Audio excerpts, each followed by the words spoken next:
warahmatullahi wabarakatuh. Halo semuanya, perkenalkan nama aku Ratifah Livendria dan teman saya Mariam Sawanan Destiani. Kami dari kelas 9D ingin membacakan teks yang berjudul Kota Tanpa Buku. Pernahkah kau ke toko buku, perpustakaan, atau taman bacaan? Tidakkah kau merasa istimewa ketika berada di dalamnya? Di sekelilingmu ada berbagai toko dari dunia nyata dan khayal, tempat yang pernah kau kunjungi dan yang belum. Informasi dan cerita dari masa lalu, masa kini, dan masa depan. Semua berpadu, semua berada dalam genggamanmu. Saat berada di antara buku, tidakkah kau merasa menjadi raja dan ratu? Ruang dan waktu seolah menyatu tanpa batas. Kau bisa terbang melintasi sekat negara dan melewati berbagai zaman.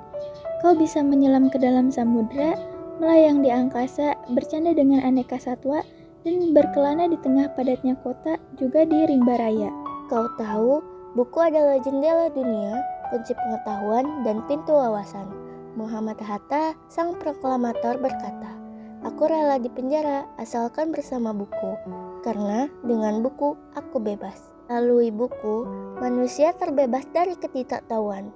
Tempat-tempat yang dipenuhi buku adalah harapan berkembangnya pengetahuan dan wawasan. Apa jadinya jika kota tanpa buku? Pantaskah dia disebut kota? Di kota itu, mungkin kabar datang dari sumber lain, dari koran, televisi, atau internet.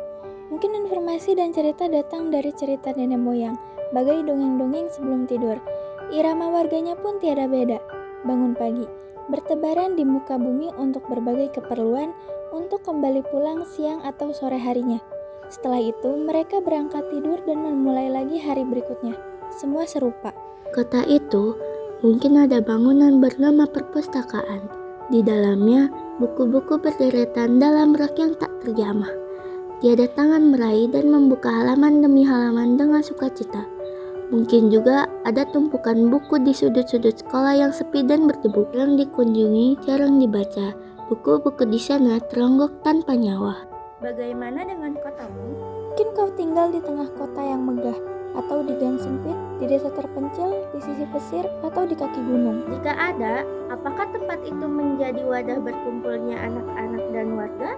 Menjadi pusat perkembangannya wawasan dan pengetahuan? Atau hanya menjadi pajangan? Maukah kau menjadi orang yang menghidupkannya? Kau bisa mengunjunginya dan mengajak teman-teman membaca dan berbagi cerita di sana. Jadikan tempat itu sumber kegembiraan dan pengetahuan. Jika tempat itu ada, maukah kau menjadi orang yang mulai menghadirkannya? Kau bisa memulainya dari sebuah sudut di teras rumahmu. Ajak teman-temanmu memulai langkah baru.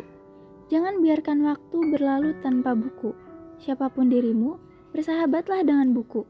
Dia akan menjadi teman setiamu sepanjang waktu.